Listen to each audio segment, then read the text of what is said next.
I don't care about them. Tom Hermanson. I think it's like Tom Hermanson. That's not his name, but I'm calling him Tom Hermanson. I like that name. Okay.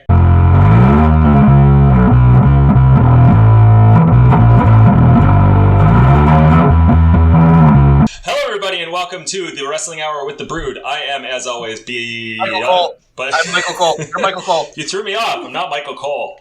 I'm Bud Robinson. Michael Cole Bud Robinson. Michael Bud Cole Robinson. To my left is Michael Leon. What was the name you just came up with him for? Tom Hermanson. Tom Hermanson. Leon Tom Hermanson. Leon Hermanson Leon. Say hi, Leon. Hi, Leon. We're off to a great fucking start. And to my right, this intro's taking like 5 minutes. To my right is town historian.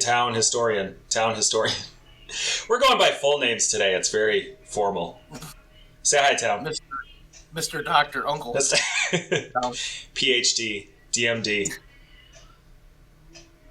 Would you want me tooling around in your mouth? Not at all. But okay, there we go. For other people, I'm sure you'll be fine. So today we are talking about another big feud, so I'm told, from the WWA between Shockwave and Wargazmo. Shockwave was myself, and Leon played the part of Wargazmo. I did. But he came pretty late in the game, which is why I think, we can talk about it. I'm jumping way ahead.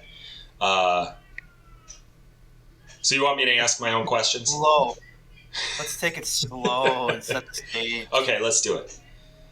Well, you can be Michael Cole for the night. I'm more of an Excalibur. Let me put a mask on. Oh, not Excalibur. Chris Jericho. Ricky Starks. I just want to be Taz. I want to talk about things that don't make any sense. You know what? And everybody's what the fuck did he just say? That might actually be who I am. That tracks. That tracks absolutely. That tracks. What the fuck's that guy talking about? Okay, let's focus. We're going to focus. Leon, you ready to focus? Focus. Leon's ready to focus. So I guess we just start with the origins. We start with the origins of Shockwave. I guess step one, Bud, would be how did you come up with the character? I kind of think that Shockwave was my throwaway character, but I don't remember exactly.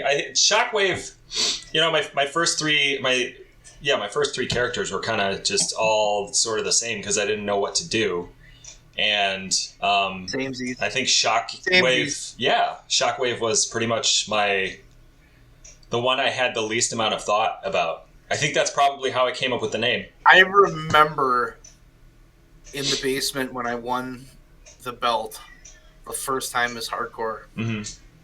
And we were deciding that I wasn't going to have a mop that I was in that whole phase, like my first run as hardcore. Mm-hmm. I had a main event match with Primetime. Yeah. For the championship. Yeah, I think Primetime was my guy because he was he had the cool music. Like I spent a bunch of time making his music. So what was Shockwave's original character supposed to be? I imagine that he was somewhere around The Rock and Chris Jericho because those were my guys at the time. Those were the guys that I had the most fun watching. Particularly, I think that was right around the time. No, I guess Jericho wouldn't have been in the WWE at that point, so it would have been The Rock. Just kind of being big and loud and sort of like being able to hold the crowd in the palm of your hand. We didn't have a crowd, but, that sort of energy. The original plan for Shockwave, mm-hmm. you just said was your third character. Yeah. And booking him, we never had any, because I was there, I was part of that. We mm-hmm. never had any real thought for Shockwave initially. Yeah. He was lightweight champion a few times.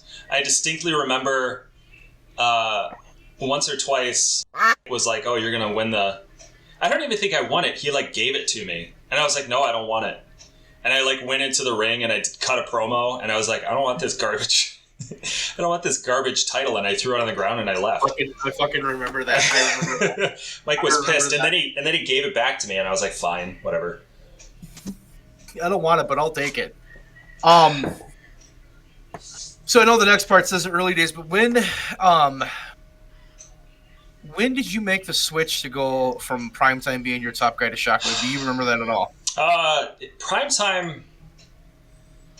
So the thing was that like I enjoyed playing the role of Primetime because Primetime was like a hardcore guy, and I wanted to get into hardcore stuff, but that was Rainville's shtick, and he could do it way better than me. So I switched over to Shockwave, who just wound up kind of being the dick, like playing with the heel role of the Rock, or in some cases the face. Like we sort of switched him back and forth. But I really, even early on, I enjoyed playing heel more than face.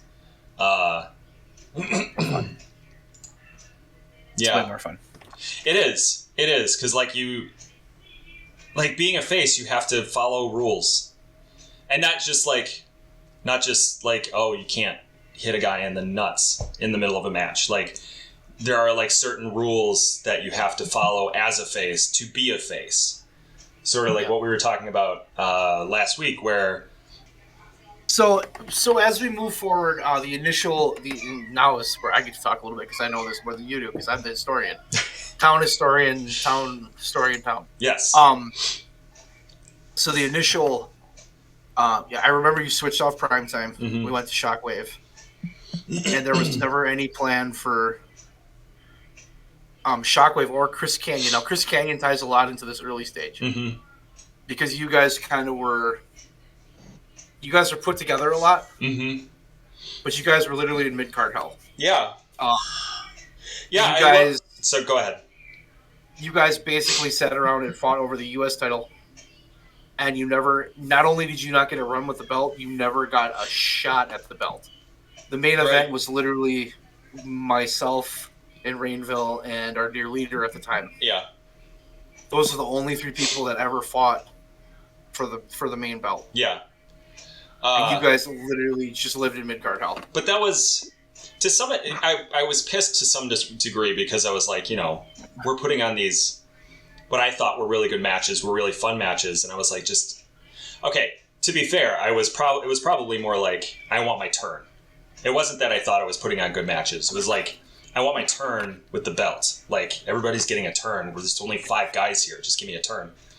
But I loved doing stuff with Chris Kanyon because I think we complemented each other a lot, both on the mic and in the ring. But also, like, we got really close. I wasn't really friends with him until we came to WWA, and then, like, we talked about wrestling all the time, like, constantly. I always wish he wouldn't have quit. Yeah. Because I think if we could have kept him and if we could have kept Kanyon, I think we would have turned out a lot differently. Yeah. Because I think we would have had Hardcore Board and we would have had Kanyon Shockwave, but I think it would have been a completely different world. Yeah. Because there was more we could do there. So basically in that time, you're just literally fighting for the U.S. belt. Yeah. And you guys literally, that's all you're doing. You're feuding with each other. You're fighting over the U.S. belt. Now, what happened was actually hilarious because the top of our card had no consistency because we were switching characters left and right. Mm-hmm. Our dear leader went from this character to that character to this character to that character. And this is my main guy. No, this is my main guy. So he'd have like a 3 to 4 week run, and then we'd be somebody else. And then I had hardcore, and he just thought, well, I don't think hardcore works. Let's try something else. So then I became Bud Smith. And Bud Smith, like I said before, is terrible, but like we never had the chance to build him. Mm-hmm. Well, while we're sitting here doing this stupid game of musical chairs, and we just look like musical jackasses, Kanyon and Shockwave, you guys got good. Your characters got good. Right, yeah. And you guys were having good matches, and you guys had consistency. We focused a lot on character because that's what we talked about, I think, the most. Both of us got into ECW And so we spent a lot of time talking about, what if our characters did this? What if we were, what if I did this to you and then you did this to me? At one point we had, and maybe we're going to get to this, but at one point I remember planning out that he and I were going to become tag champions together, but like reluctantly. He was going to get thrown into a tag title match, but he didn't have a partner. And I would come out and swipe the titles from him. It didn't work out because we fucked something up. But like we were constantly talking about that stuff, like characters in particular. And I think that you guys were, our dear leader had an inner circle, and you guys were not part of it. No, we were not at all. It was myself and it was Greenville, and it was whoever was new. And he would just kind of go from new guy to new guy to new guy, and then he'd forget about him. But let's move right into it, because then the guard changed, and the power went to me and you and Rainville.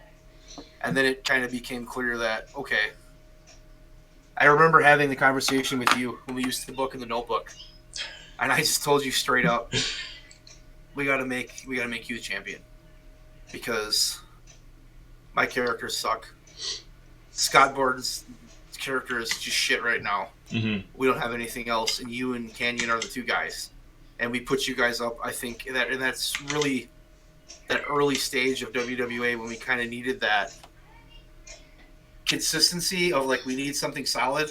Like we knew we had something with Hardcore and Borden, but that wasn't hashed out. That had to be hashed out on a higher level, and we didn't have the right guy in charge to do it.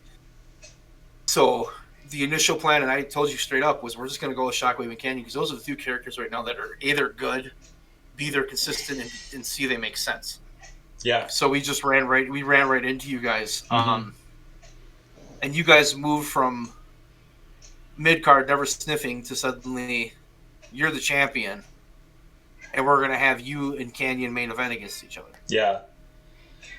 Yeah. That was... That was weird for me. So I'm not a guy who like. When you said, "Oh yeah, we should put the title on you," I was like, "Oh, that's cool." But in the back of my head, there's like imposter syndrome, right? Like we've been at that point we had been doing it. I don't know, a year or two. We all had about the same amount of experience. But I was like, I don't think I can do anything with that. I don't know if I'm the right guy for that. But I think me and Canyon, like we just had so much fun with it. And then we got bumped up to world title, and I don't know, it was just a lot more fun. It worked. I mean, it worked. It pulled us out of. It let the Hardcore Borden feud simmer, and it made it where it didn't have to be the focal point of what we were doing, right? Because there it was, and I don't even remember who you beat. I think you beat Borden for the belt, if I'm not remembering wrong. Was that when we had our first blood match? Because he and I had a first blood match where he. I wasn't that. That sounds stupid, but I remember that. It was... I feel like I need to finish the story. We had a first blood match with a blood capsule, and we were supposed to... I was supposed to bust him open, and it just got stuck to his forehead. Didn't break it off. Yeah. He had to bite it and then rub it on his head. And then I had to pull his hair and hold it to the camera because I was the ref. I held and said to him, "Blood!" Yeah, that was... Oh, God. I guess the big thing for you is when you won that belt, how did it feel? It felt... Again, like I'm not a guy who likes... Especially back then. I did not have great self-esteem in middle school, and so like I was like, this is really cool, but I shouldn't be here. It's really cool that I have the belt, but I shouldn't be the guy. Because I remember when told me that he wanted me to be in what was EWZ at the time, and I was like, oh yeah, that sounds fun. And then you and Rainville were there. I was like, oh, these guys are fucking cool. You two were like the coolest people I knew, and I was like, oh, these guys want me to wrestle with them? That's so awesome. And so, like, I think probably all the way through WWA, even when I was getting really good, I felt like I those guys deserve it more than me. I shouldn't be here. I would say that you could definitely tell that you weren't comfortable at times. Yeah. Like, I always got that out of you. Yeah. Until you were comfortable. And then when you were comfortable, it was just like, watch the fuck out. Because, like, that last summer, I remember I did and we'll talk about it later, but when I was in Nemo, I did an interview with you in the basement. And because I was your lackey. And I did my part, and it was like the perfect setup, and you took it away, and I was like, holy fuck. That was fucking good. Yeah. And it was just like, we just finally went. We'll talk about that more later, though. But I would say definitely I would agree with that, is there was definitely a lack of comfort, confidence, something like that. Yeah, it was both, and like, I didn't know, particularly, like, I had picked Shockwave to be my main guy, or we had, I don't remember where the decision was, but I was like, that was the one character that I knew the least about. And I think for a while there, even my theme song changed from week to week. At one point I was running around in flannel and like an old military jacket, pretending to be Raven. That. And then the next week I was wearing a t-shirt and I was coming out to Tommy Dreamer's theme song. Let's actually move on that one. Yeah, because I would like to think that your character kind of changed after you got in the main event, and then I think the next big step for Shockwave was Metal Militia. Yeah, which was a group between Hardcore, so me, Shockwave, you, and then Jumpstart. Yeah, and we were like a big heel faction, which was weird because we were both main eventers. Yeah. But it worked at the same time. I think we were, if I remember correctly, we were going for something like was that around the time of the 2-man power trip? I think we were going for something similar to that, where it was like two guys. That's a little early. That's a little early for that one. I think we were just trying to make a faction. Yeah. Because for a while there, it was all about factions. Yeah. I was on a faction kick, and it started when I was in Evolution with Canyon. But we moved into Metal Militia. And we had our own like logo, we had our own theme, and we worked as a group. Yeah, and I think that was really, to me, that is when Shockwave basically came out and said, "I'm in the main event. I'm staying in the main event. I'm never leaving the main event. This is where I am. This is where I belong." Yeah, yeah. And that was really that was like the time when you, when Shockwave really clicked, and I think that was also when we figured out that Shockwave was a better heel than a face. Yes. Yeah, Metal Militia was awesome. It was short, but it was fun. I wish we had more time with it. Because that was when I started doing, I was sort of like experimenting with ECW guys mixed with sort of WWE guys. Because I was doing the Diet Coke thing, like that Sandman used to do. He didn't do it with Coke, obviously, but I would come out and I would spray everybody 14. With the Coke. Yeah. We were 14. What I remember about that was that faction. We didn't have a leader. No, we didn't. It was just kind of us, and then I got kicked out of Metal Militia. Right. Yeah.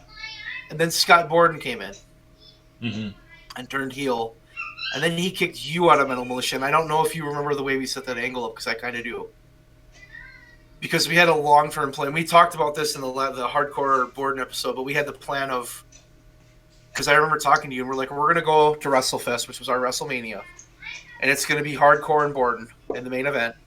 Face Hardcore is going to be heel Borden. That's the plan. Mm-hmm. Which sounds so ridiculous that I just said that sentence, but that was the plan. And then the plan was, we came up with this plan. I remember talking to you, and I'm like, well, we know we're going to kick Hardcore out. What if we kick Shockwave out? And we play Shockwave with Mike Green. And then we'll have Greenberg against Shockwave as our co-main event. Then we have two really big matches based off of one feud. Yeah. So you got kicked out for Greenberg. Do you remember working with Greenberg at all? Yeah, I do. I think I don't remember having a whole lot of matches with him. Yeah, I don't think you did. But I just remember him. I remember not gelling with him very well.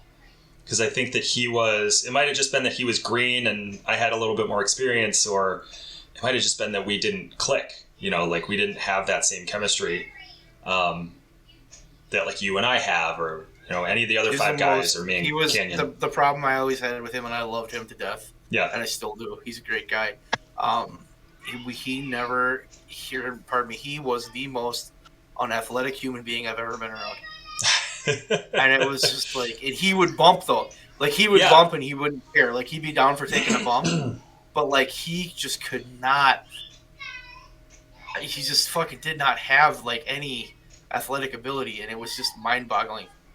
Like he was just there.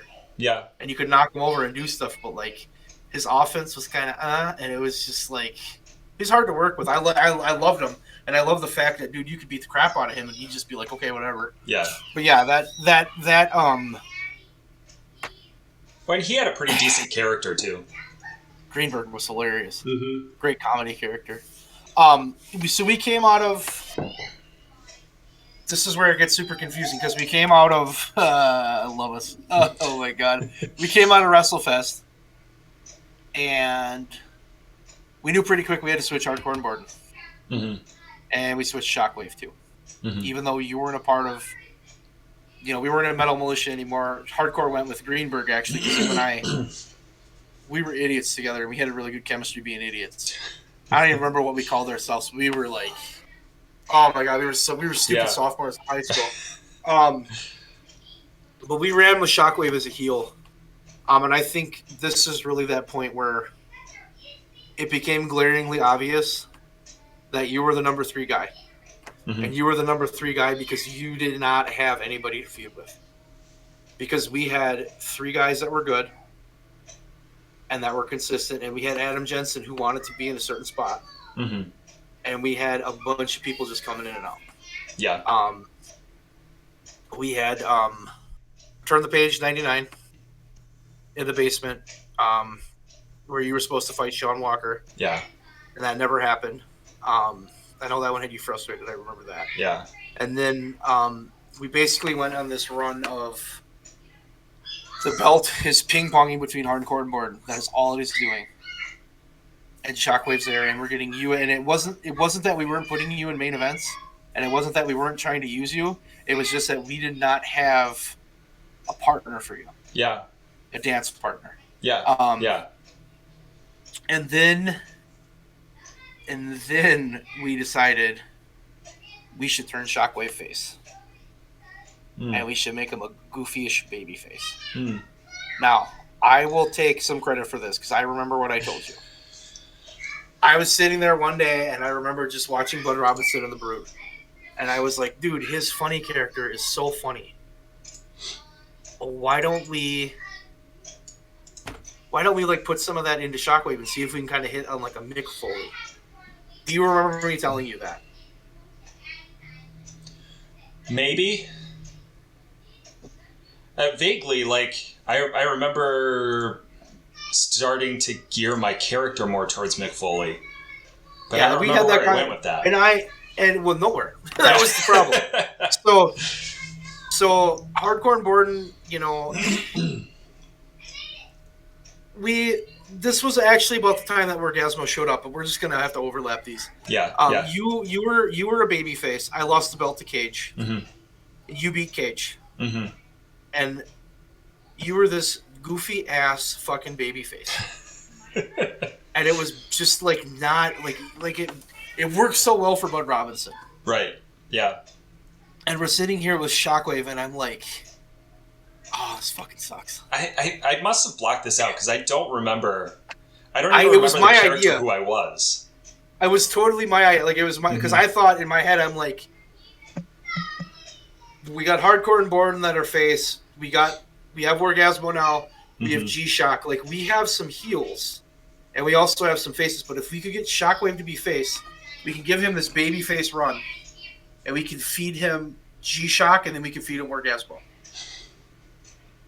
Which was my plan. Yeah, yeah. Didn't fucking happen. Yeah, it didn't happen. It was the worst, and I take full credit for it. I never should have done that because that was not who Shockwave was. But I guess it was trying something new because we were trying a lot of new shit back then. Yeah. But then we turned you full heel, and the word I wrote down is dickhole. You became an absolute dickhole. And this was around the time. Dickhole. We're gonna hear a lot from Leon in a moment, so if you're missing Leon, just wait. So you had this dry spell, and it wasn't really a dry spell. Yeah. It was just we're trying to find a way to use you and trying to find a way to include you. Mm-hmm. And I think that was the beauty of getting Hardcore and Borden as a group, as a tag team, though we talked about how shit that was. But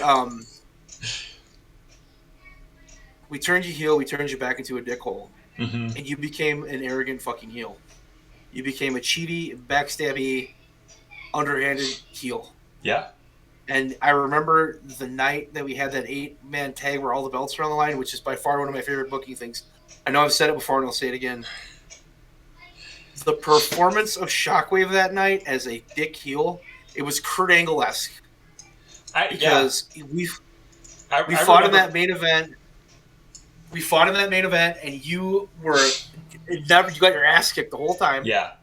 And you cheated, and then in the end, you fucking won. Mm-hmm. And then you had a tag team partner. You abandoned your tag team partner. I remember who the fucking tag team partner was. But you abandoned your tag team partner and run away with the belt. And I'm like, yes, that was perfect. I remember being on fire in that match. I just I had so much fun with it.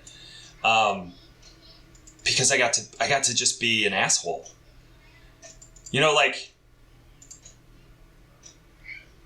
To get a little meta for a moment, my whole life, I'm the good kid. I'm the kid who does all his homework on time and gets good grades and doesn't get in trouble. It's all true. And that's because of my brothers. My parents pressured me hard to do that sort of thing. And also there was sort of a little bit of rebellion on my part that I was going to be different than my brothers. But this was the one place where it was okay for me to say, fuck you guys, and I'm gonna do whatever the hell I want, and just be an asshole. And at the end of a match like that, at the end of a match like that, we're all gonna go in the back and be like, "That was awesome," you did this and you did this. It was great. It was the one place where I could just be a jerk. That match was perfect. Mm-hmm. That ending was perfect. Yeah.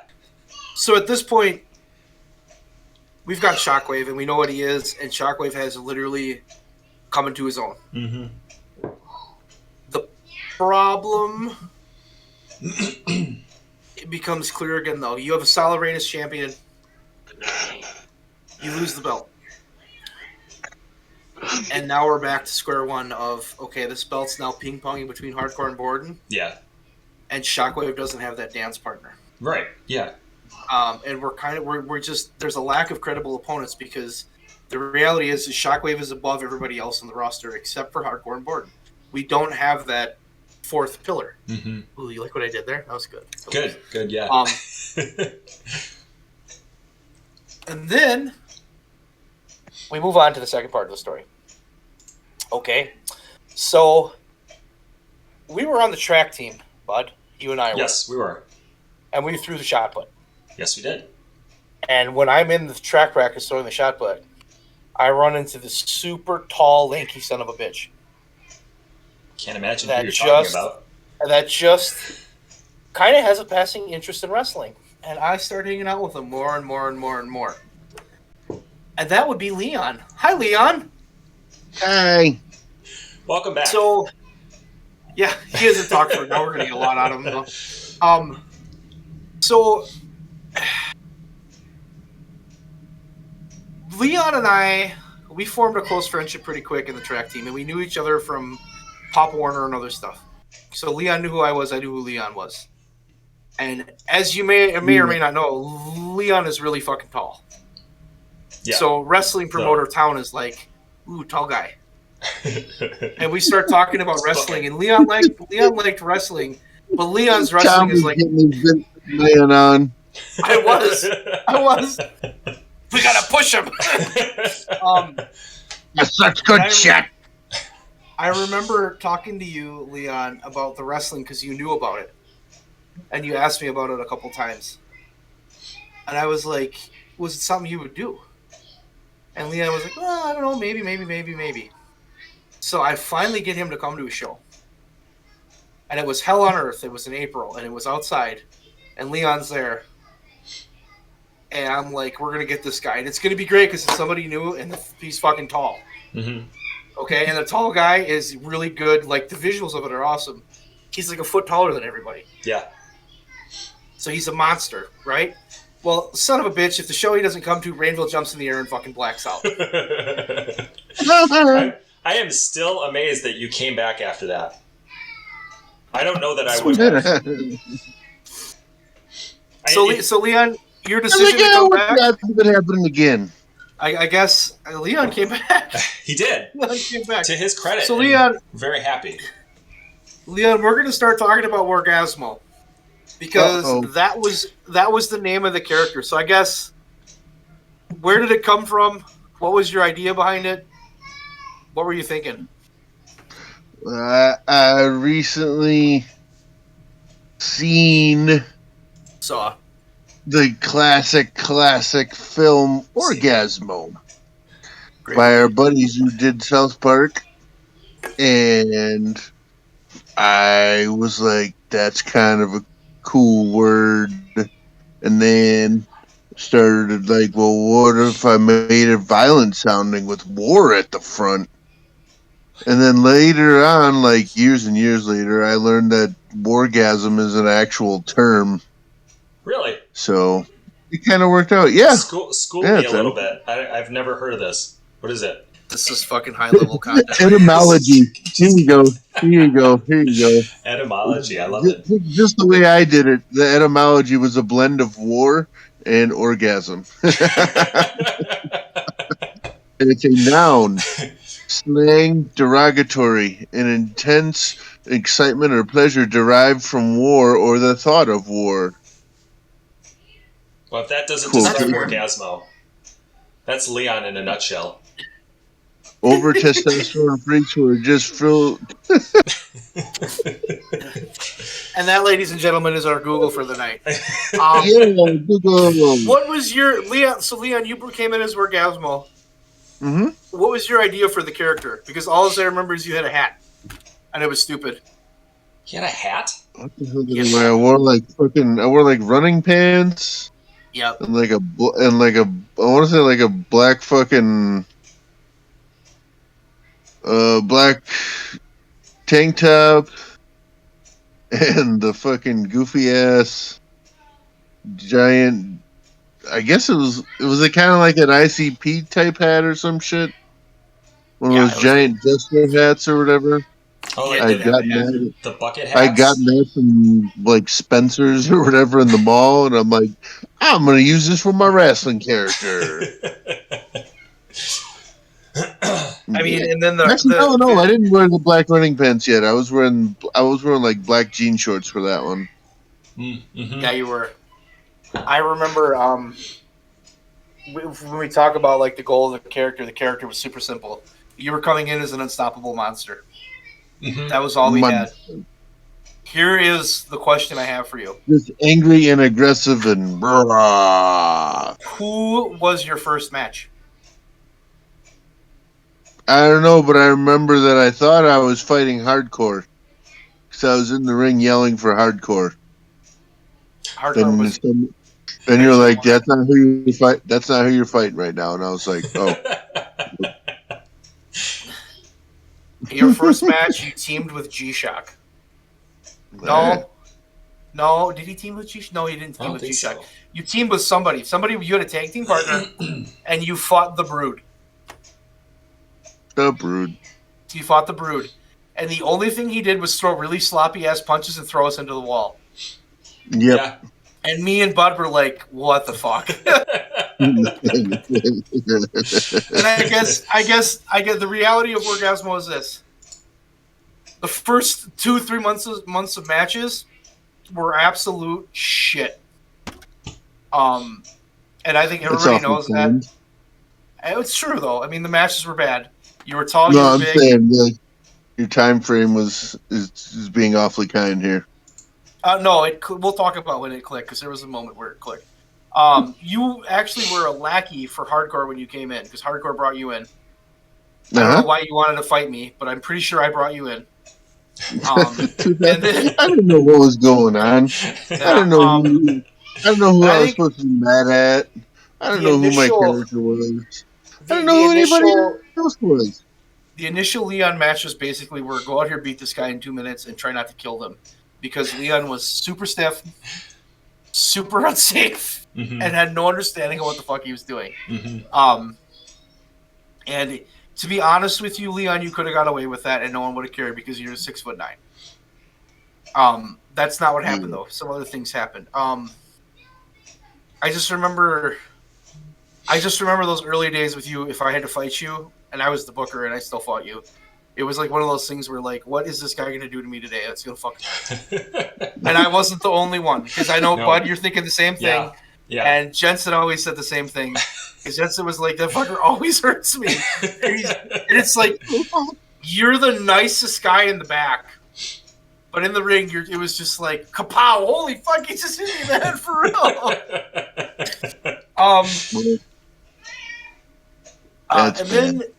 And then you teamed up.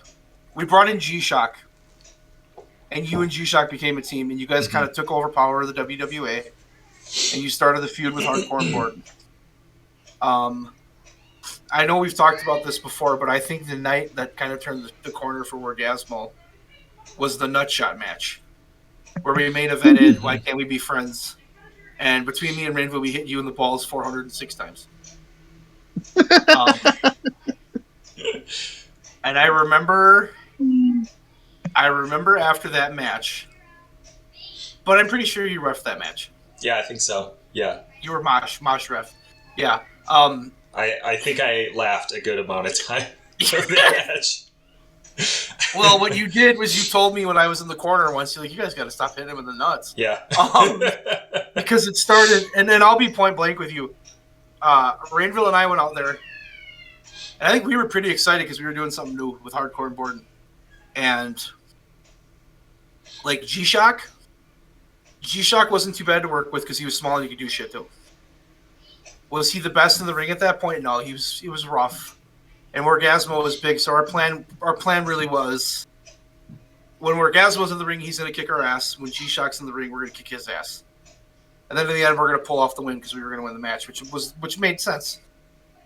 And then we went in there with Leon and with Wargazmo, but Leon, and you'd go to do a fucking spot with Leon.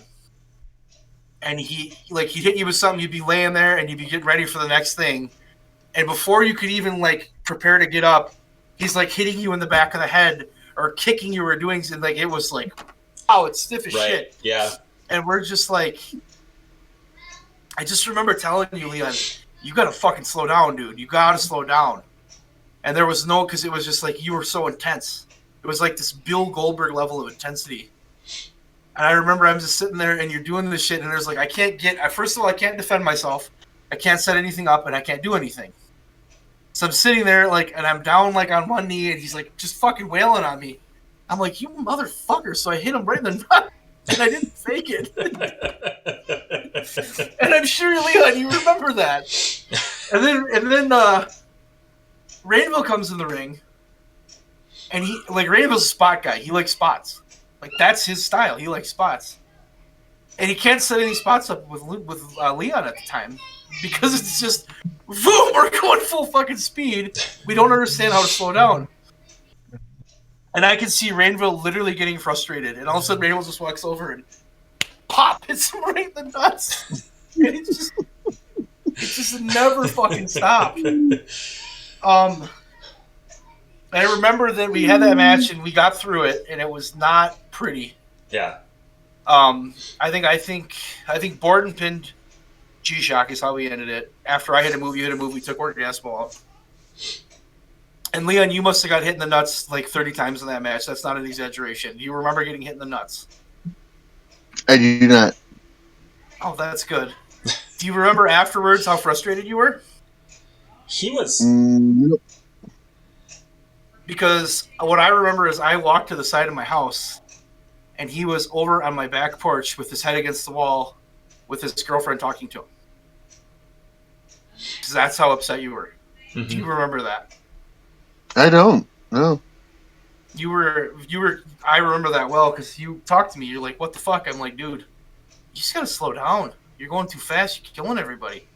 You just gotta slow down." And I think that was the moment where we went from psychotic green, gonna murder you, I'm the Ultimate Warrior and Goldberg times 20, to slow Wargazmo that understood I'm big, I'm strong, I don't have to move fast, I can set things up, I can use power moves slowly, I don't have to go boom, boom, boom, boom, boom. To me, this match was the beginning of getting Wargazmo to that next level. I love the nutshot match. If I could go West Side back, I would. We're joking and laughing about it. I remember that after that match, he was wrecked. Like, he was... I remember... Leon, I remember you being like...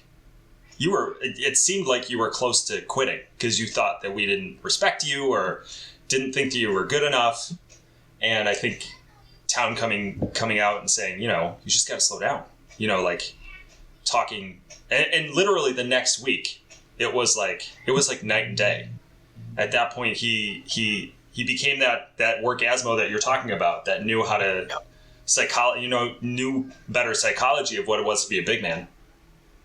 And I think that was it. I think that's exactly it. And I'm glad you don't remember that in a way because I hit you in the balls a lot and I feel bad about that sometimes.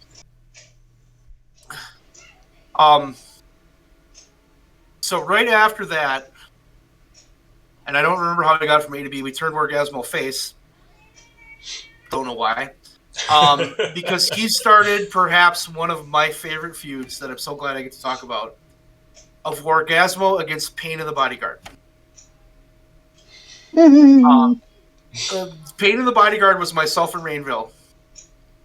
And basically we saw Edge and Christian and we're like, we can do that. Mm-hmm. We can be complete fucking idiots.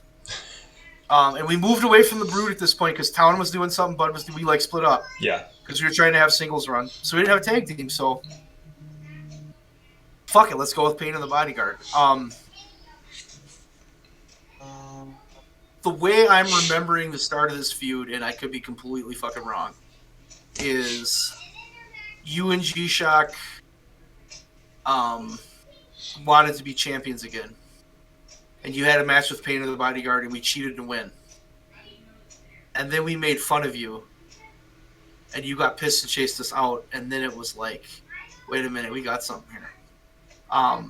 Leon, do you have any remembrances of Pain in the Bodyguard feuding with Wargazmo? You guys have me make out with Terry, and then you guys sit in the back and be like, fucking giving a commentary and shit. Oh my god!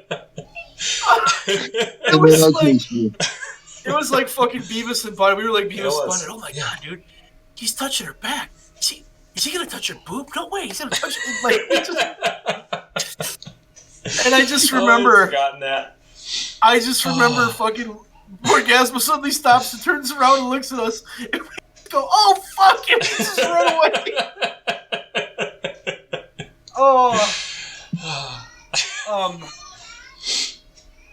And I don't think there was. I think we had one match after that, literally one match.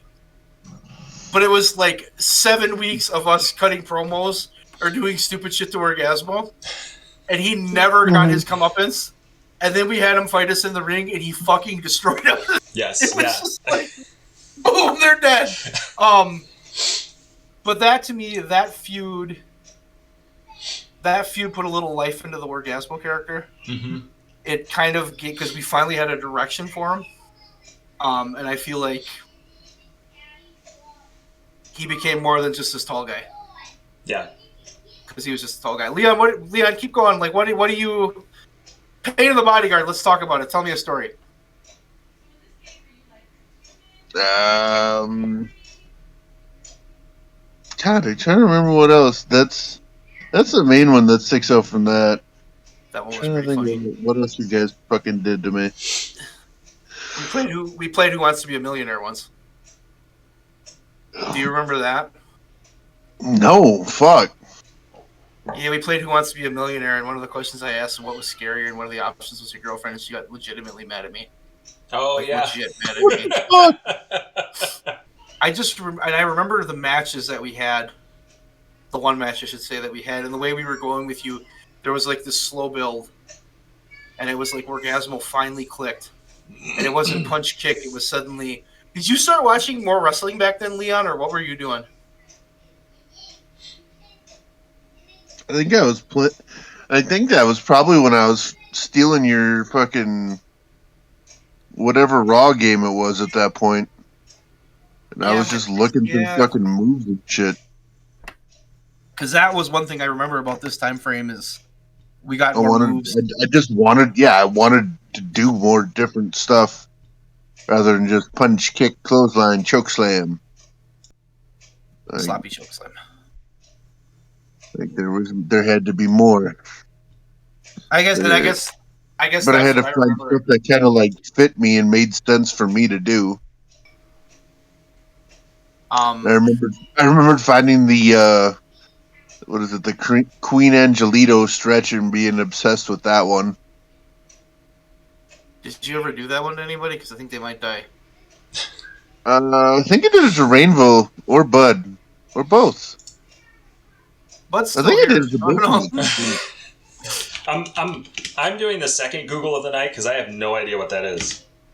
I vaguely remember that. Paige used it for a while, and it was also I want to say Aja Kong. Fuck, can't remember. I'm watching Bud's face as he looks at it. Images.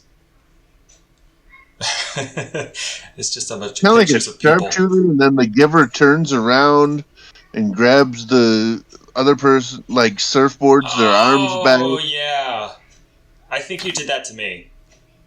I think you did it to Rainville too. I think I might have busted my nose open when you let go because I didn't bring my. Oh God! I didn't bring my hands forward fast enough. I don't think it was your fault.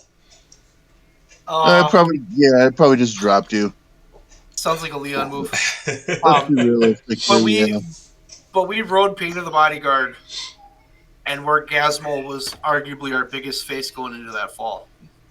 And we had our show out wherever with the band that went like shit. And then we came back, learned a lot that night. We'll talk about that someday. But we should, yeah. We came back and we decided we got to redo that pay-per-view. And we decided to redo it. And we were going to rerun a lot of the matches. And we were going to have a triple threat match between Wargazmo, Borden, and Hardcore. Scott Borden bruised his sternum the night before in a football game. So Hardcore hit him with his escort, which we talked about, which was stupid. I guess, Leon, this night's kind of on you because Bud and I have talked about this a couple times. What do you remember about the night that you faced Hardcore for the belt that fall?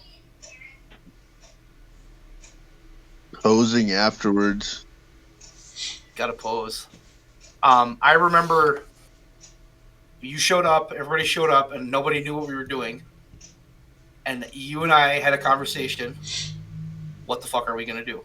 And then I said, you know what? Let's give Wargazmo the belt. Because Borden's hurt, but Hardcore and Borden works. This is the perfect opportunity to give Wargazmo the belt because our initial plan was to have Hardcore not be the driver of that car. We went back on that, obviously. But our initial plan was to have it be somebody else. And then Borden comes out, screws Hardcore, and then we have Hardcore mad at him, and it's just kind of a different way to do it. Do you remember any of that match, Leon? I really don't. I'm asking you because I'm remembering just little tiny bits and pieces. We had a brawl, and it was a pretty even match. And we ref bumped the ref, which I'm pretty sure was Jake. Yeah, it was Bud. Yeah, Bud was the ref. That sounds right. And we bumped the ref, and I think I low blowed you or something. And then Borden ran out and hit me. Did he hit me with the belt? I think he hit me with the belt. Because he couldn't do anything. Like, his sternum was bad. Like, he could barely... And then I remember I was down. Wargazmo was down.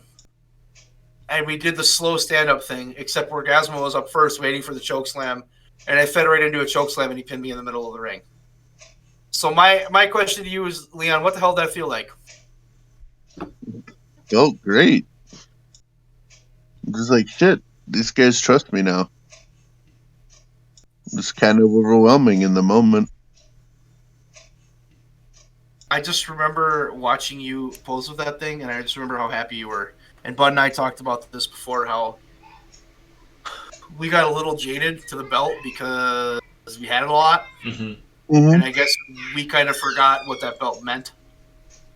And to see somebody else that didn't have that belt all the time or isn't used to having that belt win that belt was kind of like a, whoa, this shit matters type of moment. Absolutely. I just remember Leon being happy, extremely happy, holding that thing up. And I remember walking around the basement still holding the belt. Did you cry like the Warrior did that night, or? No, I didn't cry. You were just I was very happy. Yes, I was very, very happy about that. I think that belt was a perfect example, though, of you came in and you sucked, and then you like listened, you stopped and listened. And I think that's so important, not just in wrestling, but in a lot of things in life. Is you want to go in and you want to be the best, and you just go balls to the wall, and sometimes you just got to stop and be like, okay, I got to read the room, I got to listen. What the fuck am I doing? Yeah. And I think Leon did that. And the second it was like Bud said, it was like from one week to the other, it was completely a different experience. Like, getting in the ring with you suddenly wasn't like a death sentence. And we put the belt on you because it was the right move to do, and we put the belt on you because it made perfect sense and it worked. This was when Wargazmo became pillar number 4. This was when he cemented himself as one of the guys. If you ask me in the WWA, if the 4 guys you have to have, Hardcore, Brewd, and Shockwave, Wargazmo, it's those 4 guys. Yeah. Those are the 4 guys. That was what kept us going. That was the most, and we got this 4th guy that was solid and consistent. Suddenly, we're off to the races. And Wargy, you got there quick too. Like, yeah, that's something I don't know if we've touched on a whole lot, but it was really quick that you just started picking up, and like you said, he was listening to the room and listening to advice that we were giving him, and like slowing down, and you got good quick. It was quick. Yeah. It helped. I think it helped that you had 3 guys. And even Jensen, like, you worked with Jensen a weird amount in the beginning. Yeah, I worked with Jensen a lot. But the thing with Jensen was Jensen understood what the hell to do and how not to get hurt. Yeah. Yeah. Jensen understood characters, and Jensen understood how to have an easy match, which is what you want sometimes.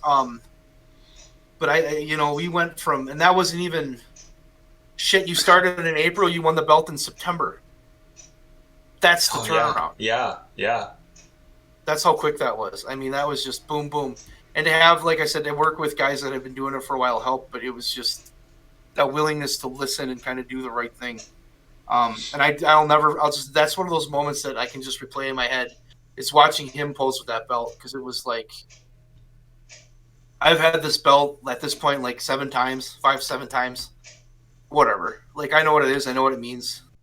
And to watch this other guy who's never had it before to be sitting there holding the thing like, holy fuck, I can't believe I have this, and how happy he was. It was just like, this shit means something. It's not just pretending to fight in my backyard. There's a little more meaning to it. Yeah. And I think that's kind of the message I got out of that. But that was one of the cooler moments I think I had inside our ring was that, because that was a moment where, here it is. You get to hand this guy this thing, and it's this moment of just like, it mattered. Like, that moment to me matters. That's one of those moments in my life that I'm always going to remember. It's one of those things. I couldn't tell you the first time I won the belt.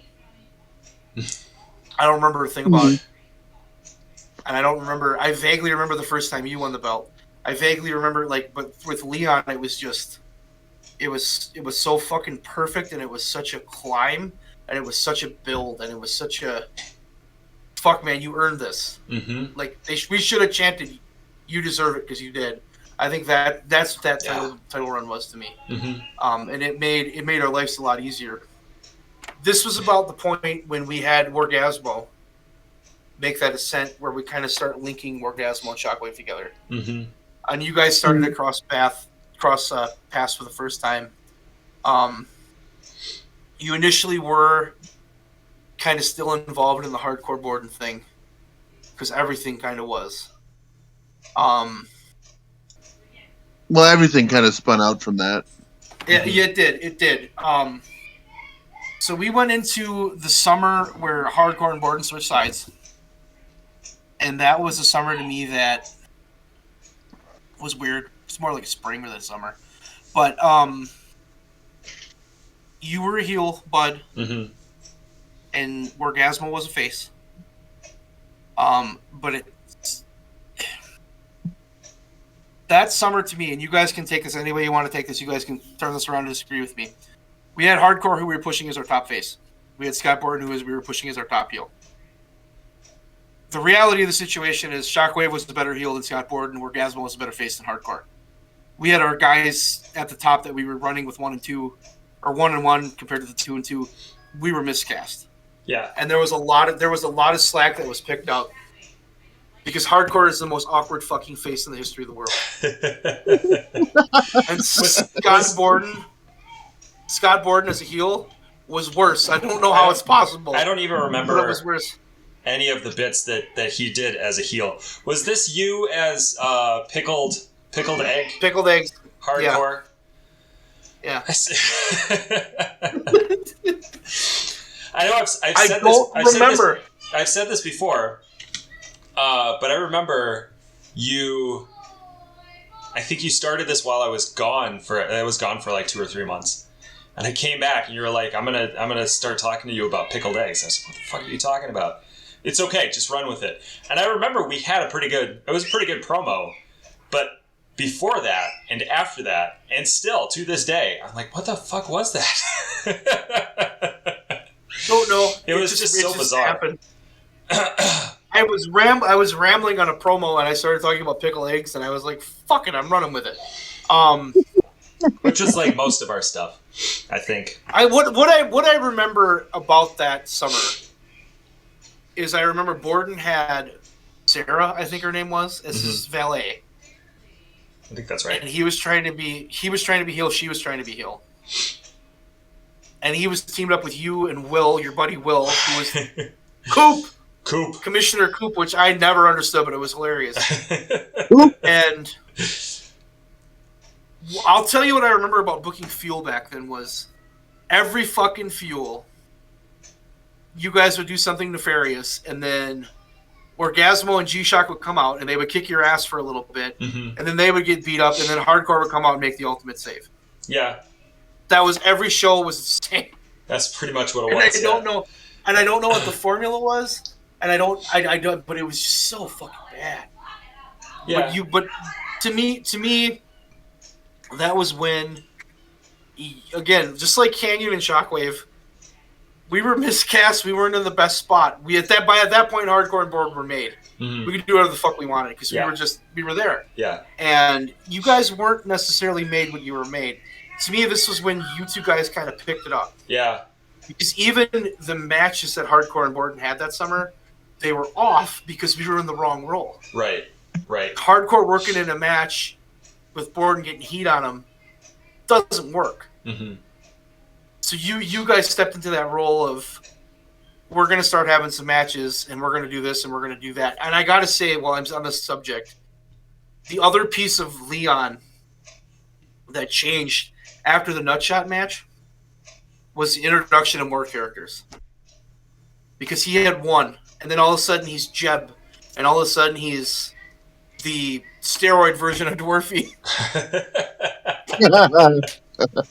Cow steroid. Oh, good Cow Lord. steroids! Little Cage and Scream cow steroids run to the back, and then Leon went down. Oh, I'd forgotten that. That was great. I love this That was podcast. fucking great. This is why I love this podcast. I remember all of this crazy shit that we did. The other piece of this shit ever. in this time frame that we got to talk about is the bare-chested brawls. Yes, absolutely. The floor is yours. You guys discuss the bare-chested brawls. I think there were 3. One of the middle one was sort of unofficial. But the first one, I remember being... I don't remember... I think it was just sort of organic. At some point, you had taken off your shirt because you were mad at me. Or maybe it was the other way around. Well, it was, Wargazmo was mad. It's like in the action movies when dudes start fighting and everything, and he takes a couple good shots and all right, shit, and then he's all pissed off and he takes off his shirt. Right. And he's serious. It was like the Wargazmo version of Big Show taking his straps down. Sure. Or Orange Cassidy taking off his sunglasses, God bless Yes. Orange Like, Cassidy. God bless Orange Cassidy. You're in trouble. It's about to go the fuck down.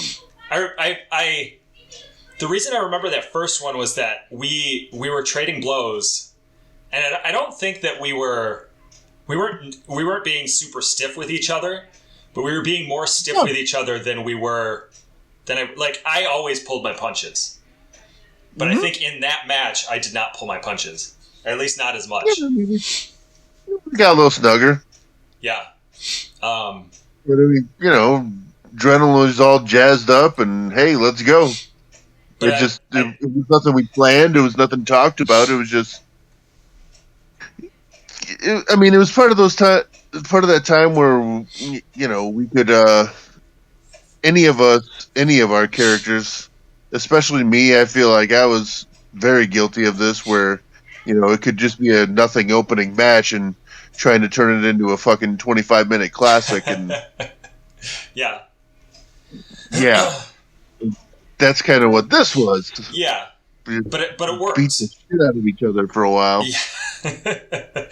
Well, I don't remember if it was the first one or the second one, but I remember one of them, you had busted my nose open, which later turned out to be a break, if I remember correctly. But I was just pouring out blood from my nose, and I didn't notice it first. And I went like this, I wiped my nose, and I got blood on my finger. I was like, oh, well, that sucks. I was like, well, now we have blood in this match. And so I was snotting it out and getting it all over you and getting it all over me. And I don't remember how much blood was in that match, but it was... I don't think you were very happy with me doing that, but it had to have been a cool visual. I think that you... It was a cool visual. I remember it. It was a cool visual. I think that you had hit me. I was like, "Yay!" Let's be honest. Well, not completely yay, because hey, it's somebody else's blood, kind of gross. Yeah. But at the same time, inside of me, another part of me is thinking, "Hey, we just found a way around the no blood rule."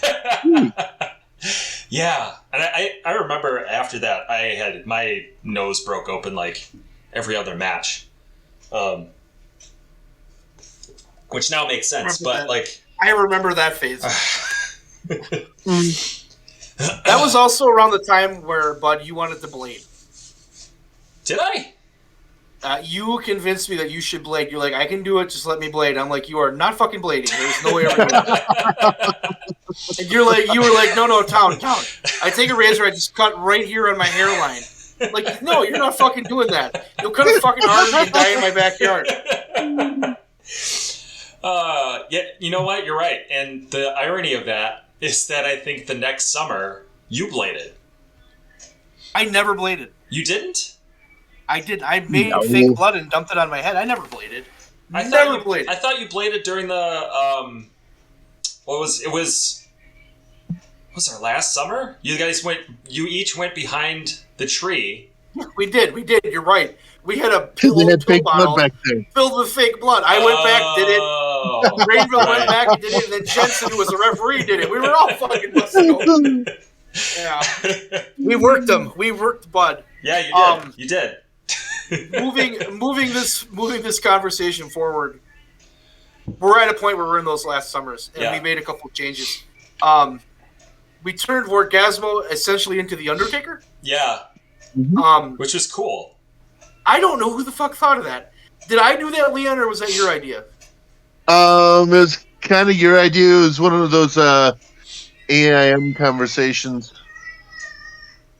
Okay. That sounds like something I would do. I just remember you like, hey, this is what I was thinking of doing. What do you think? Okay, you need to come up with the fucking theme music for it, and da-da-da-da. And I bounced a bunch of those off of you until we came up with the fucking visual of him dressed in black, walking through that fucking song. I don't remember what it was. White Slavery. White Slavery by Typo. All right. Fucking that visual. It was, and you. I don't know who the fuck you studied. I don't know what the fuck you did, but you walked through there, and it was like, this fucking works. Yeah. This fucking works. It was. We had so many times tried to do an occult Undertaker-like gimmick, and they always turned out like some guy would wear a cowboy hat and sweatpants. I don't know who would do that. I don't know who you're talking about. But that was the first time where it was like Tom Harrison. It was like, holy shit, this works. Well, and I remember having conversations with you about it, and we were like, we were trying to flip the script on what WWE was doing because they had Undertaker had switched to the American Badass, and he was coming out and we were like, we have a guy who's sort of like the American Badass except better, and so let's turn him into the Dead Man. And it fit perfectly. Like, complete copy of the Undertaker though, because it really wasn't. No, it wasn't. No, it was the idea. It was like the concept. But it was totally done in a completely different. I loved that character. I love the way that character worked, and I love the things we did with that character. And we just kept Leon rolling as a face. Yeah, and it worked. And we had that was when we made the switch with Hard. We did a lot of really good things there because we let Shockwave go full dick. We let Scott Borden. Sounds pornographic. Continue. Scott Borden just remained a baby face that just kind of was there, but like he was the face of the company. It didn't fucking matter. And then that's true. We had Wargazmo turned into a dead man, and then Hardcore became an absolute fucking monster. Yeah. And suddenly we had this mixing pot that was just like we could pull any. That's when you switched up finishers, wasn't it? Yep. And Hardcore just became a monster, which made way more fucking sense, and it's where I should have started, but it's not whatever. It's neither here nor there. But we suddenly had this dynamic of we can pull any four of these guys, and we can have a match. We could do a Hardcore Shockwave main event, and it would fucking make sense. Yeah. We could do Borden Wargazmo, and it would make sense. We kind of ignored who was a face and who was a heel, and it was just these are our four guys that want to be champion. We could just mix and match. Yeah. And I think a big piece of this too, I think with you, Shockwave, was giving you Nemo as a lackey was fucking amazing. It was fucking amazing. Great move. Because Nemo was so stupid, and he was just an idiot. It was me. I was a complete idiot. And everything Shockwave said was the gospel to me. And Shockwave knew I was a fucking idiot, and he was more than willing to sacrifice me. Yes. And I would always come back. It was just the most fucking perfect. It was a perfect match because it didn't take away from Shockwave. Right. It added to Shockwave. And I didn't take any of your heat. I didn't take anything. I was just this dumb fucker that was there. Like, if you needed a diversion, there I was. Yeah. My favorite moment in my entire career is Nemo. other than the time I got arrested for having red pepper. Pardon me, crushed red pepper. Crushed red pepper. Was we were cocking off Wargazmo, and I had to wrestle Wargazmo. And it was Evil Deadman Wargazmo. Mm-hmm. It was right before we switched him back. Because at the end of the run, we put you back to old school Wargazmo, which I thought was cool too. Mm-hmm. But it was the Evil Dead Wargazmo. And it was just a fucking crush match. Like, he's going out there, he's fucking killing me, and that's all it's got to be. And I picked up the old tire we had in the backyard, the big tractor tire, and I tried to hide behind it. I remember and Wargazmo's just standing there looking at me, and then he turns away. I drop the tire, I jump through it, I run in the ring to double axe handle him. He turns around, hits me in the face, grabs me by the throat, puts me up in a choke slam. But this choke slam was, I put my hand on his shoulder and held myself up. Mm-hmm. So he's visually holding me in the air, which is not how I take choke slams. I wasn't in the air that much. Mm-hmm. He's holding me in the air. And boom, it was like the perfect choke slam, and Nemo was just fucking dead. Like, that to me was, I remember that. That was like a literally a minute match, but it was by far one of my favorite matches because of the visual aspect of it. So that last summer that we're together, you guys weren't necessarily paired together all the time. No. But you guys kept coming back to each other. Mm-hmm. And it was one of those things where, okay, we got Hardcore Board and we know we're going with that.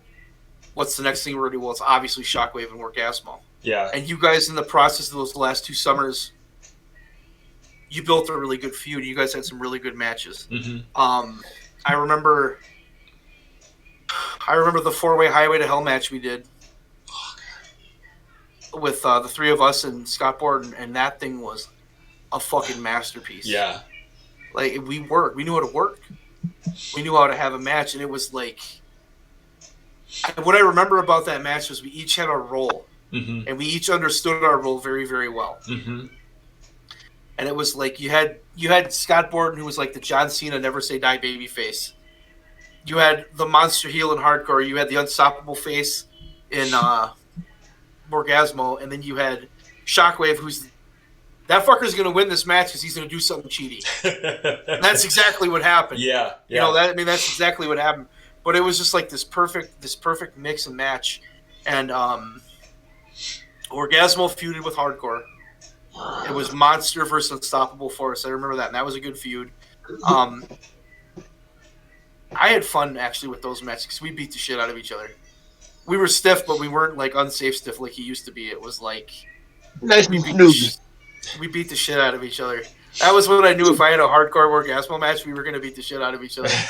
I also remember the second to last pay-per-view we had. The main event was Hardcore versus Wargazmo for the world belt. Mm-hmm. And that was when I won it before I lost it to Borden. And I remember, I don't know if you remember this, Leon, but you were videotaping, and Jensen was the ref, and you and it was Shockwave versus Borden in a match, and I think pretty sure Borden won because we're setting up that match. Mm-hmm. And you fucking guys were doing the craziest spots, and it was just spot, right. And then Leon just turns to me and goes, "Would you look at these fucking spot monkeys?" Yeah, I remember that. And we spent 10 minutes of that match making jokes about spot monkeys. Then we went out to the ring and just had this fucking brawl. Mm-hmm. And that was that was fucking hilarious too. We built up to that last show, and Hardcore Borden was going to be the main event, and we knew that. Mm-hmm. We knew that like 4 years before. The last match was going to be. And I think the amount of time that you guys had to build the Shockwave Wargazmo feud, and you had to do it in the shadow of this never-ending feud that was just the focal point of our company, mm-hmm. You guys built up this feud that was fucking amazing. And it just worked. And it was incredible that we got there. The last match you had, what kind of match was it? I don't know. I don't remember. I don't feel like it had a stipulation. I don't remember a stipulation. I thought it was. Maybe It had a stipulation. Maybe it It was was like a ladder? Texas death match. It was Texas death match Was it?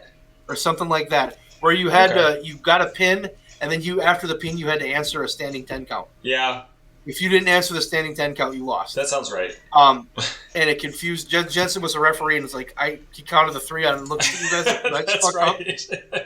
because he didn't know the rules. I guess what do you guys remember? What do you guys remember about the build up to that match? Do you remember anything about the build up? I remember it was a lot of the two of us, because I feel like that summer we were trying to keep hardcore, and I mean it was hard to do, but like we were trying to keep hardcore and Borden apart, And we did. We did a really good job of it. yes.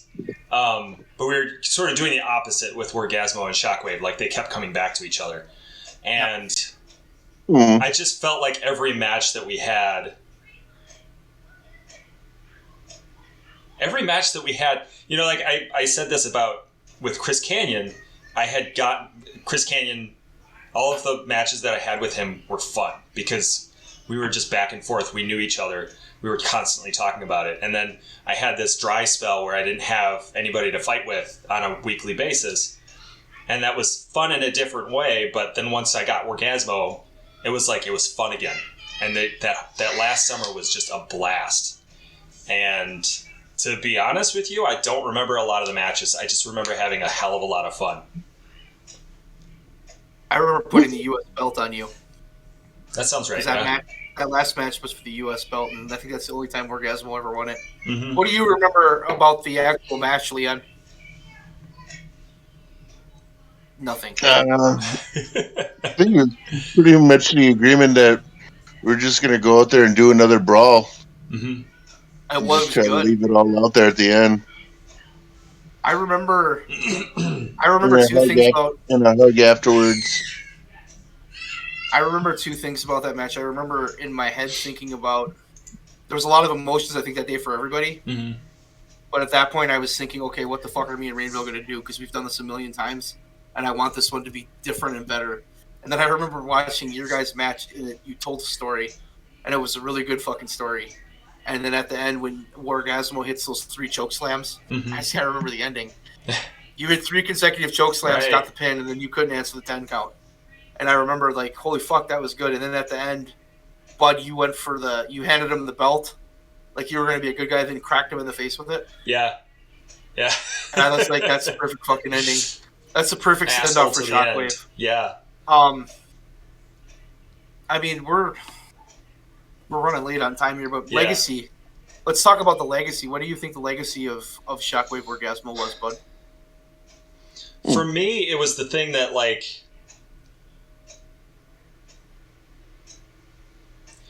that feud was the thing that made me realize that I deserved to be in our crew. Because, like, again, I'll come back to it. Like, I remember you, Town, and Rainville. You guys were the cool kids on the block, and I was just like this other guy. And either I wasn't doing anything, or I didn't feel like in a lot of ways, I just didn't feel like I belonged. And then Wargazmo comes along, and I'm like, this is a guy that I have fun with, that I can talk to, that I can figure out matches. Like, he and I never really had to plan very much for our matches. I'm sure we did, but like for the most part, we just went out there and just did our thing. I remember one spot, and I think I've touched on this before. I think it was that last summer, maybe the summer before, where it was Shockwave and Wargazmo, and I was about to throw him into the ropes, and I'm like, come back, and I'm going to do a spine buster. And he was like, what? And he trusted me enough to, like, go through that spot with me, and it was a good spot. It worked well. I don't think I hurt him, but in that moment, I was just like, I want to do this. I want to do and I knew that he would be cool with it, and he was flabbergasted, but he still did it, and yeah. I don't know if I really answered the question, but yeah. Good enough. Leon, the legacy of Shockwave and Wargazmo, what do you got? Bare-chested brawls. Of course. How could I forget? Mhm. Yeah, I'd say those. Just, I'd say the growth through the whole time of it, from me not knowing anything at all to being able to throw a spot out in the middle of a match and like, okay, let's do this. Yeah. I think we both grew too, because like Mhm. when you and I got matched together, we were like, I was sort of stagnating, and when we got matched together, it was like we started one upping each other. We started working with each other and learning from each other. I cannot agree more with that last statement, because I think you were stagnating, and I think it was just a matter of we didn't have anybody that was on your level. And that sounds like such a cock thing to say because it's backyard wrestling, but right. We had built you up so much, and suddenly we get this new guy. And initially, if you would have told me after day 2 that like Wargazmo was going to be good, it would have been like, oh, okay, whatever. Sure. But I think growth is good, and I think chemistry is another good one. I think you guys, when you got in there, you guys had an incredible chemistry, and you guys were able to. There's this beauty, and I've said this to you before, of not having to be the focal point. Yeah. Mm. Because when you're not the focal point, you can try shit, and you can build, and that's how you become the focal point, And I always, I wonder what would have happened, Leon, if you would have shown up like 2 years earlier. You know what I mean? Like that's like always one of the things I wonder about. If you would have been there for Bud 2 years earlier, what would have happened? Because could you imagine how good we would have been at the end? Because the reality of it is we didn't have enough good guys at all in the beginning to grow anybody. Mm-hmm. You know what I mean? We never got pushed the way we needed to get pushed until suddenly we got Wargazmo and we got Shockwave, and they're nipping on our heels. Like it was hardcore board, and we could do whatever the fuck we wanted for a while because we had nothing else. And now suddenly it's okay. There's these other 2 guys that are doing this. We got to follow your match. Well, fuck! Did you see what they just did? You better fucking one up us. Right. And I think that was kind of the mentality that Rainville and I had sometimes was, you motherfuckers want to do that? Let us fucking show you what we're gonna do. Yeah. And then I think you guys would see that, and the next time you'd be like, well, you know what? Fuck you. We're gonna show you what we're gonna do. So it created some competition. I think that was the beauty of it is, you two wanted to have the best match, and we wanted to have the best match. And those were our feuds, and we would try to outdo each other. And that made it so much better. That picked us up. That's why at the end of this run, like our main event scene was off the fucking charts.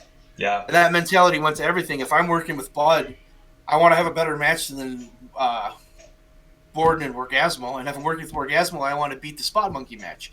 You know what I mean? Like we always wanted to be, and there between the 4 of us, there was just this competition in that stage. Now the difference of that is, if you go to our lower card guys, we never gave a shit. Right. I didn't give a shit if Bud Robinson had a better match than Town Drunk. Yeah. Because I'm trying to be funny. I didn't give a shit if, there we were telling stories, but like in that main event, it was so much about, fuck you, we're having a better match. Mm-hmm. Because I know when you guys walked into that last show, and I remember talking to you, and you're like, well, how much time are you going to give us? And I'm just like, take whatever the fuck you need. Do whatever you want. Because it's your last show. Go. Do what you guys want to do. Do it. And you guys went out there, and what was your plan? Your plan was to steal the fucking show. And our plan was to steal the fucking show. Mm-hmm. And we were going to go back-to-back, and whoever was better. And both those matches were fantastic. Like, to this day, we could go sit down and watch those and be like, that was a good match, that was a good match. It was just, that's what it became. By pushing each other, and I think that's what you guys did. And I don't know if you guys understand fully what you guys did for myself and Borden, was you guys pushed us up. Because for so long, we had nothing. It did not matter what we did. We were going to be there the next week. And it's not that we weren't going to be there, but it was like, we're on top. We have this. We're the main thing. We know we're going to open the show with a segment, and we know we're going to close the show with a segment. There's no reason not to do anything else. And we know when we go to this pay-per-view, we're going to have the best match because nobody else is going to be able to catch us. And now suddenly it's like, oh, well, now wait a minute. What the fuck is this? We got these 2 guys. And I just think, if I had to go back and I had to redo that company, I would say from the start, I want the 4 of us. Yeah. I want the 4 of us, and I want Adam Jensen. Yeah. And whoever else comes in and out, I don't care. But if I have those 5 guys, that's what we needed. Mm-hmm. And it's just, we lucked into Leon because Leon was, the fact that we found him and the fact that he was that good, it was not fair that it just went boom, boom, boom, boom, boom. Right. You know, and then like Shockwave, just the character just, when you got it, you got it. When you were comfortable, and it was like, if we could have kept going, if you guys would have been there longer, what would have happened? I don't know, because there was other things we could have done. Mm-hmm. But I just feel like that legacy was, you guys pushed us, you guys made us better. And the reason that those matches between Hardcore and Borden got better was because Shockwave and Wargazmo were putting on really good matches too. So it was like a double-edged sword. And it wasn't, I could be a cock and say it for many years, Hardcore and Borden were the WWA. Because they weren't. Yeah. It's all true. we had. Not at the end. Because it was the 4 of us. It was not just Hardcore and Borden, it was the 4 of us. I think that's the legacy. I think the legacy is that, you know, Shockwave by himself would have been a WWA Hall of Famer. Just because of what he did. But when he got that partner in Wargazmo, it was like, this goes next level now. Right. And it became absolutely perfect. That's a legacy to me. Any thoughts, Leon? You've summed it up much better, sir. I mean, that's just what it the is. whole growth thing through it, and being willing to push it ourselves, push each other, and apparently push you guys. Yeah, I did not know that, honestly. But it's also interesting because you talk about, you know, comfortableness, and you've brought that up a lot tonight, Bud. And to me, it was always, I was always comfortable, and Rainville was always comfortable. We were never not comfortable. Right. And we felt like we belonged, but there was my house. He was my best friend. We've been fighting each other for years. We had a leg up on everybody, too. You got to understand that. We were fighting each other 5 years before we ever did this. Mm-hmm. So we kind of knew how we worked already, and it was just like we were comfortable. We didn't ever feel like we couldn't do this. We never felt like we didn't belong. You know, and I'm sure, like you just said, that's how you felt. And Leon, I'm sure when you came into it, there's no way you were comfortable because it's like, I don't know what the fuck I'm doing. But by the Nope. you know, by the end, Nope, I had no idea. you know, by the end, it was just Shockwave and Wargazmo were just as big stars as Hardcore Borden. The only difference is their feud didn't last as long. Yeah. To me, that's the legacy. We were just there longer. Yeah. So that's what I got. All right. We should end it because it's super fucking late. Yeah, I think that's a good place to wrap it. Yeah. So I am Bud. I'm Leon. I'm Town. And that's the I don't have a good exit here. God bless Orange Cassidy. Oh my God, how could I have forgotten that? God bless Orange Cassidy. And Bless Orange Cassidy.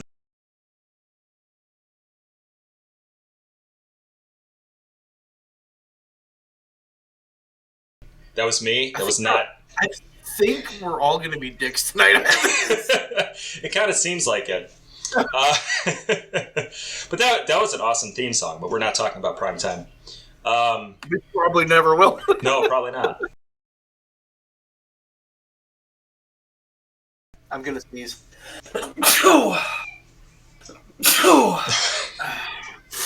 Town sneezes for the win. So at that point, Thanks, thanks there, Leon.